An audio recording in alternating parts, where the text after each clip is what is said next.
there, welcome to Turk Talks. This is part 2 of our season 1 review of Andor. I realized that I talked so much about the show that I had to split up these videos into 2 parts. So if you haven't seen part 1, it'll be linked below in the description. So be sure to check that one out. Also, if you haven't seen season 1 of Andor, please go watch that because we are definitely into season 2 now, and more about that later. This video is going to be about the characters. I talked so much about the characters that it was enough for a whole other video, so that's what this is. Again, I want to reiterate, if you haven't seen season 1 of Andor, please go see it right now. It's so good, and we are more than halfway through season 2, and it's so exciting. It's just as good, if not better, than the first season. So I'm very happy to report about that. On with the intro.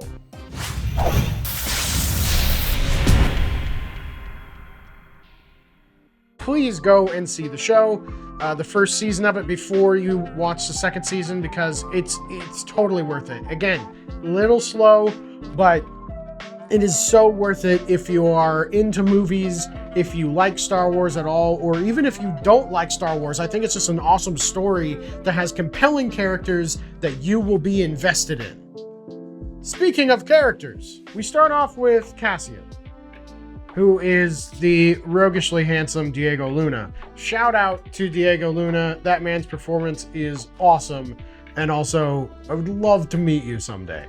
But Andor, we get to really understand his background, because in Rogue One, he kind of talks about his past, but not really. So I'd just like to point out that initially they had a different backstory for him, which has since been clarified and retconned in the show. And that's kind of where we're at, is finding out why he became a rebel, where he came from, who his family is, what relationships he has before becoming a rebel assassin, as well as just rebel intelligence officer in general that we see in Rogue One. Somebody who's done terrible things on behalf of the rebellion. So it's really interesting to see his evolution as somebody who's in his own rebellion, just kind of interested in scraping by, being a scrounger and a scoundrel, and then evolving into an actual rebel hero. Because it's in the first episodes, I will say what kind of kicks it off. He ends up having to murder a couple of corpos, which is these corporate security guys that I'm talking about.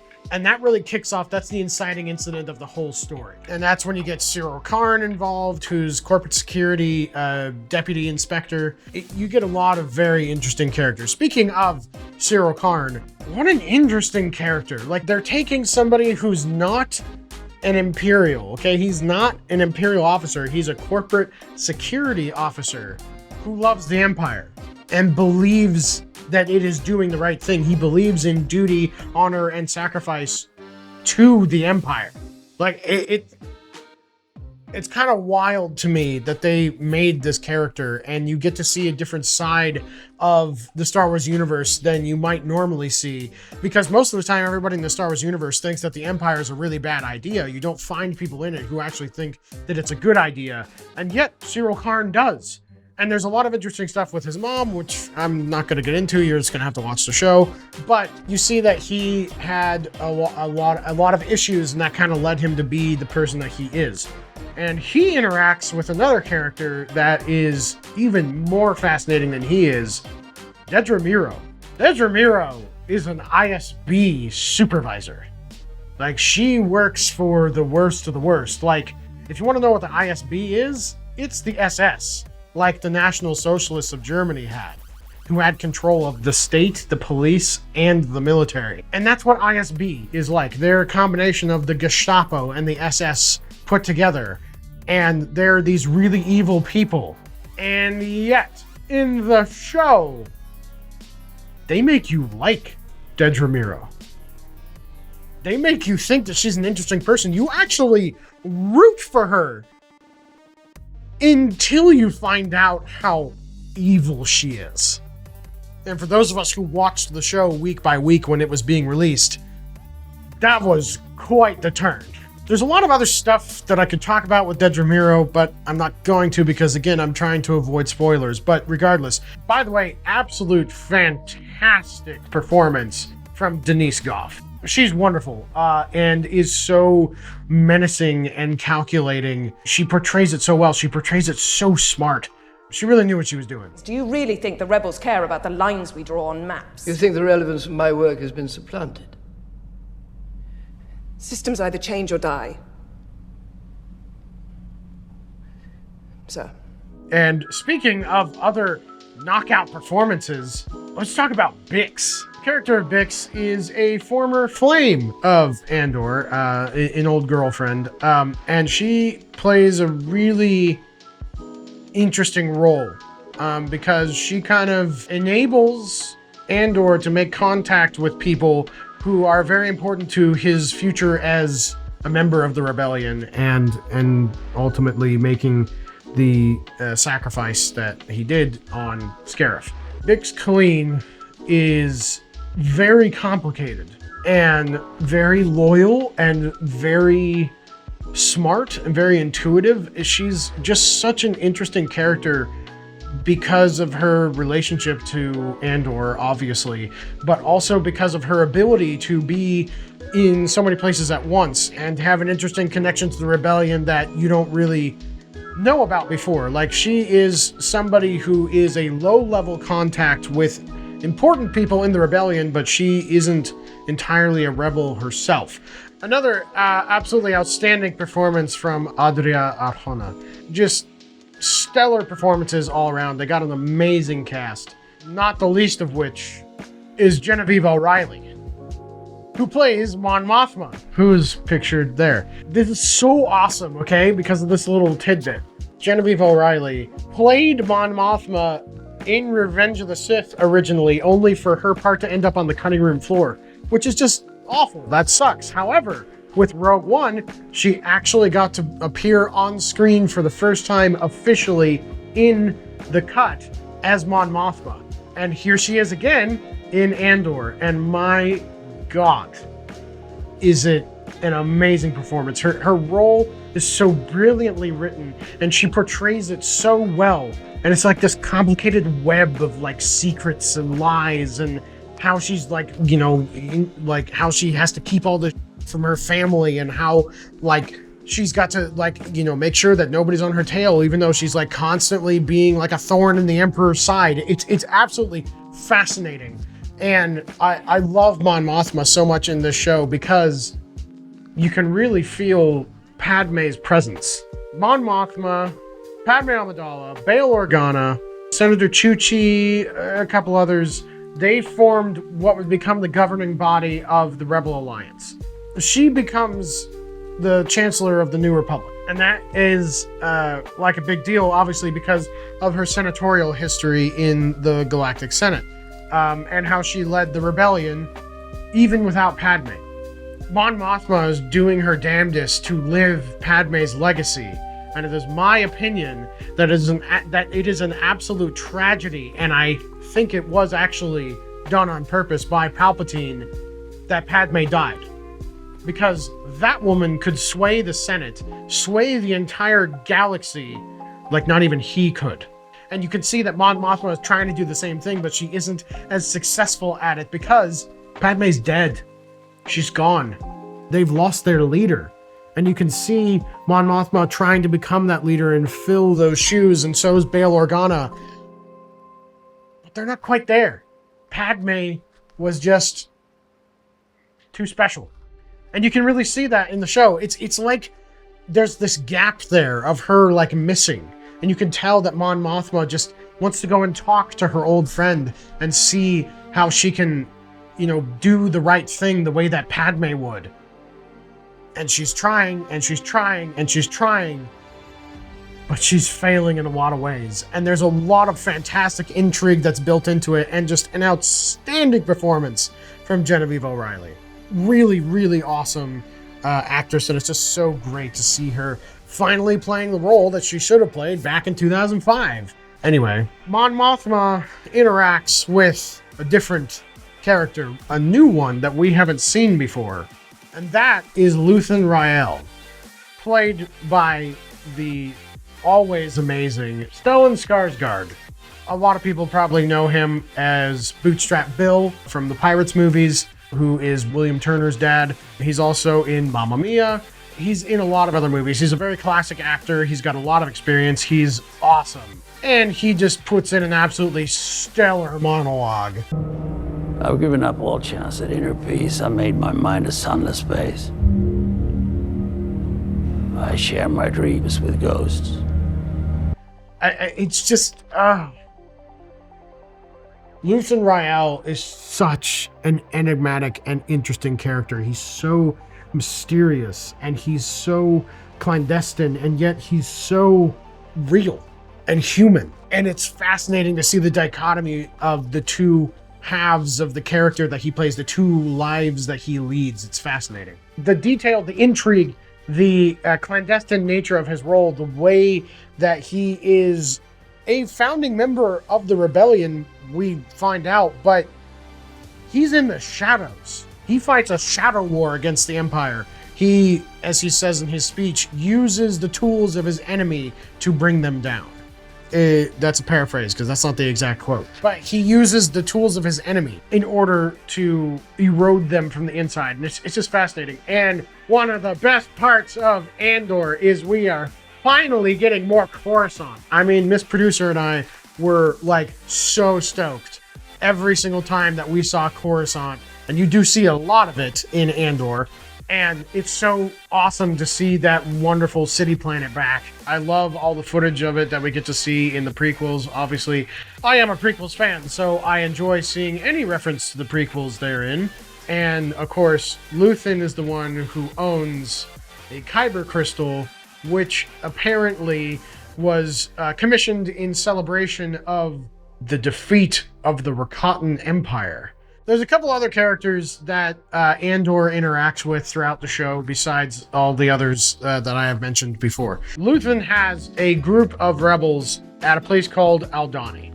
And in Aldhani, they have to pull off a heist. I'm not going to say what it all is, but one of the characters there that is very interesting to me is Nemik. He has a manifesto.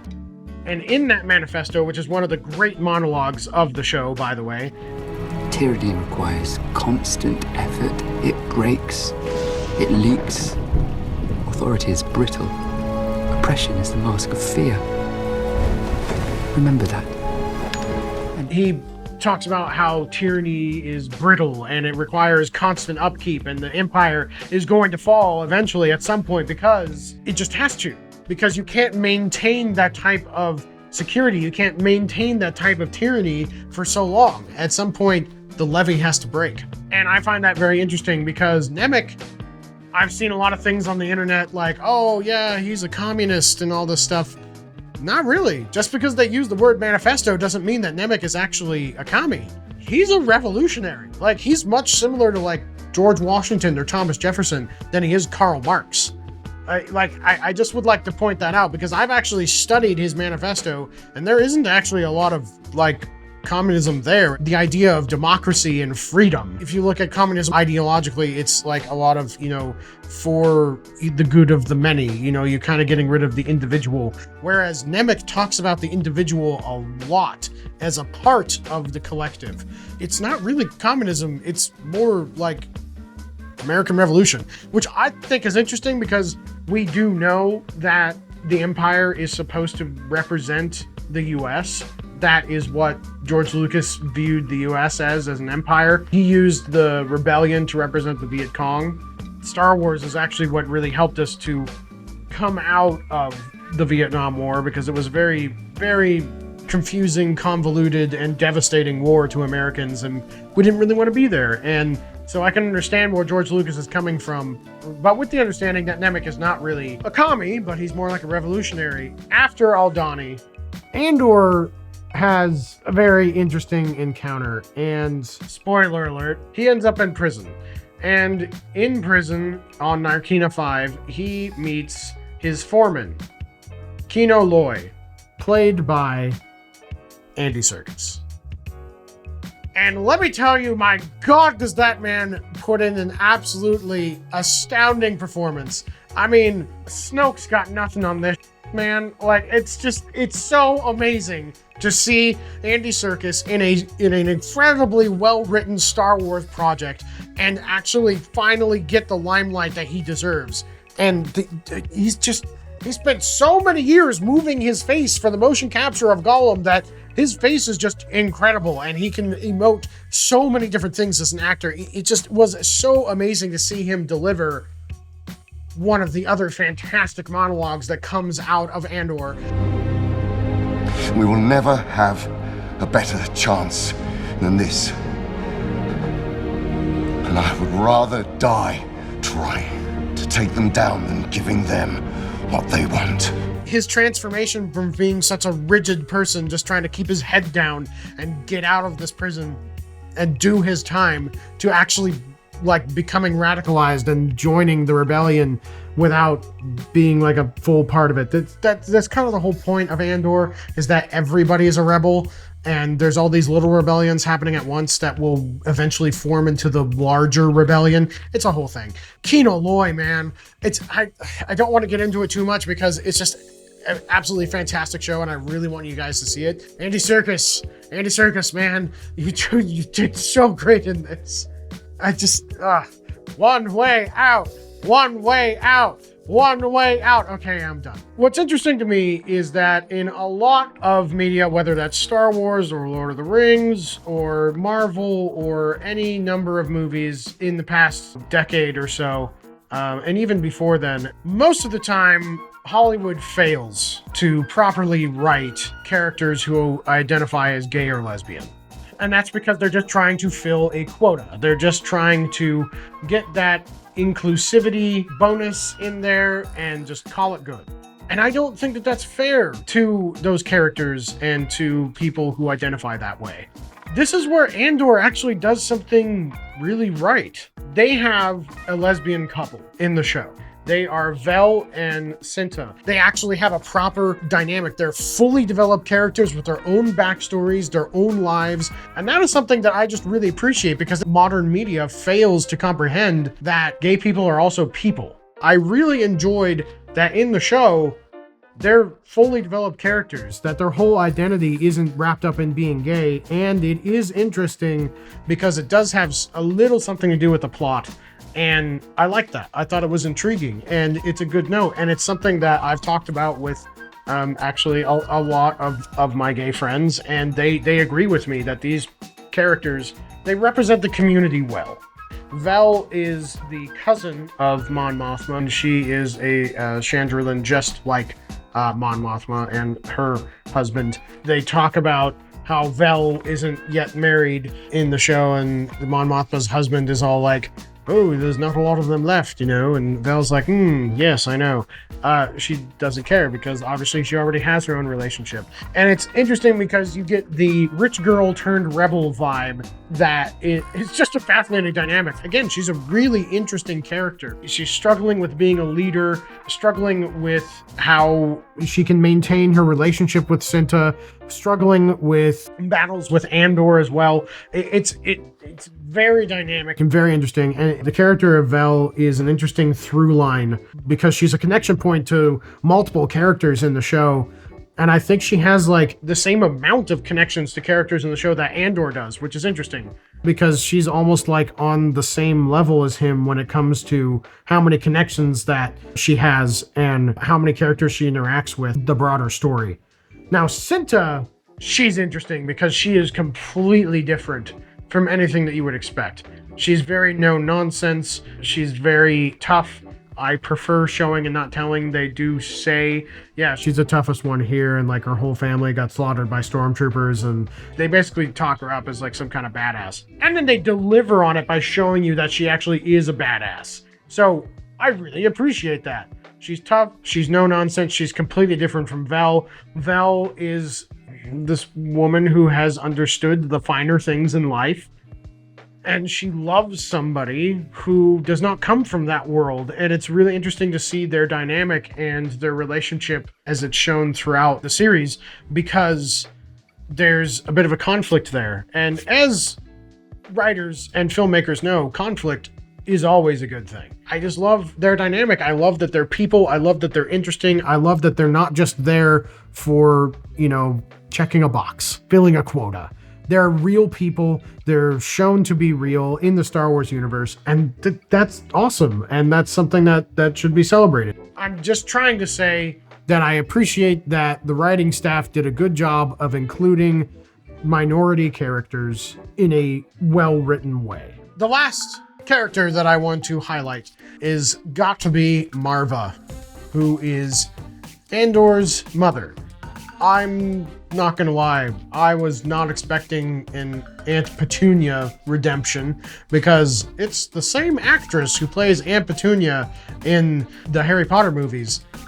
She plays Andor's mom and knocks it out of the park with her performance. Fiona Shaw is obviously an extremely capable actress because she goes from playing Aunt Petunia to playing Maarva Andor, and she's awesome.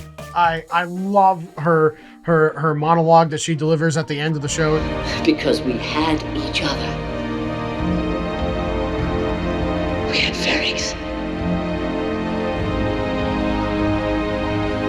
But we were sleeping. I've been sleeping. It's in that last 2-episode arc on Ferrix. Ferrix is Maarva Andor's home planet, and she loves it. She ends up pushing Cassian to be a rebel, and it takes him a while to realize it. I don't want to give too much away because her story is so integral to the whole show, and it's absolutely fascinating what her character does, and it's absolutely fascinating who her character is.